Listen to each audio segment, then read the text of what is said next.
Chapter 3. Nebuchadnezzar the king made an image of gold, whose height was 60 cubits, and the breadth thereof 6 cubits. He set it up in the plain of Dura in the province of Babylon. Then Nebuchadnezzar the king sent to gather together the princes, the governors, and the captains, the judges, the treasurers, the counselors, the sheriffs, and all the rulers of the provinces, to come to the dedication of the image which Nebuchadnezzar the king had set up. Then the princes, the governors, and captains, the judges, the treasurers, the counselors, the sheriffs, and all the rulers of the provinces were gathered together unto the dedication of the image that Nebuchadnezzar the king had set up. And they stood before the image that Nebuchadnezzar had set up. Then an herald cried aloud, To you it is commanded, O people, nations, and languages, that at what time ye hear the sound of the cornet, flute, harp, sackbut, psaltery, dulcimer, and all kinds of music, ye fall down and worship the golden image that Nebuchadnezzar the king hath set up. And whoso falleth not down and worshippeth shall the same hour be cast into the midst of a burning fiery furnace. Therefore at that time, when all the people heard the sound of the cornet, flute, harp, sackbut, psaltery, and all kinds of music, all the people, the nations, and the languages, fell down and worshipped the golden image that Nebuchadnezzar the king had set up.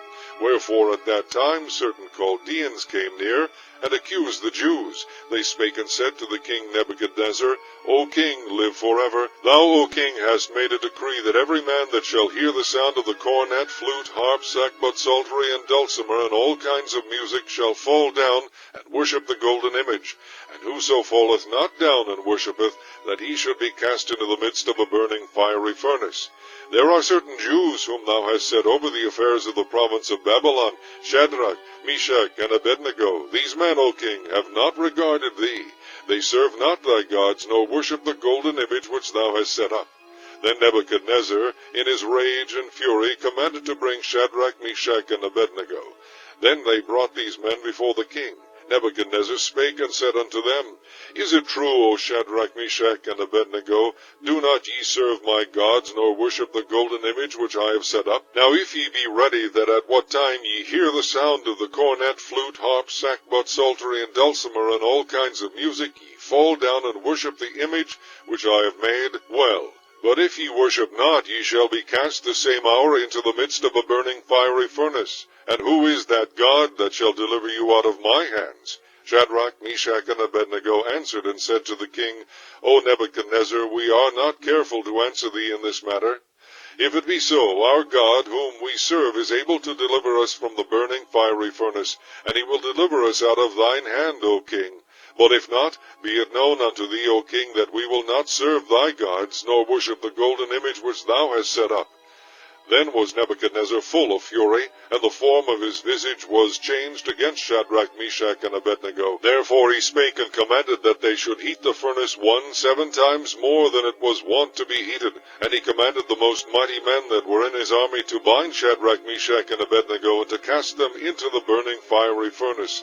Then these men were bound in their coats, their hosen, and their hats, and their other garments, and were cast into the midst of the burning fiery furnace. Therefore, because the king's commandment was urgent, and the furnace exceeding hot, the flame of the fire slew those men that took up Shadrach, Meshach, and Abednego.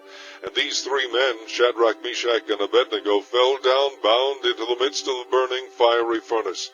Then Nebuchadnezzar the king was astonied, and rose up in haste, and spake and said unto his counselors, Did not we cast 3 men bound into the midst of the fire? They answered and said unto the king, True, O king. He answered and said, Lo, I see 4 men loose, walking in the midst of the fire, and they have no hurt, and the form of the 4th is like the Son of God. Then Nebuchadnezzar came near to the mouth of the burning fiery furnace, and spake and said, Shadrach, Meshach, and Abednego, ye servants of the Most High God, come forth and come hither. Then Shadrach, Meshach, and Abednego came forth of the midst of the fire. And the princes, governors, and captains, and the king's counselors, being gathered together, saw these men, upon whose bodies the fire had no power, nor was an hair of their heads singed, neither were their coats changed, nor the smell of fire had passed on them. Then Nebuchadnezzar spake and said, Blessed be the God of Shadrach, Meshach, and Abednego, who has sent his angel, and delivered his servants that trusted in him, and have changed the king's word, and yielded their bodies, that they might not serve nor worship any god, except their own God. Therefore I make a decree that every people, nation, and language which speak anything amiss against the God of Shadrach, Meshach, and Abednego shall be cut in pieces, and their houses shall be made a dunghill, because there is no other God that can deliver after this sort. Then the king promoted Shadrach, Meshach, and Abednego in the province of Babylon.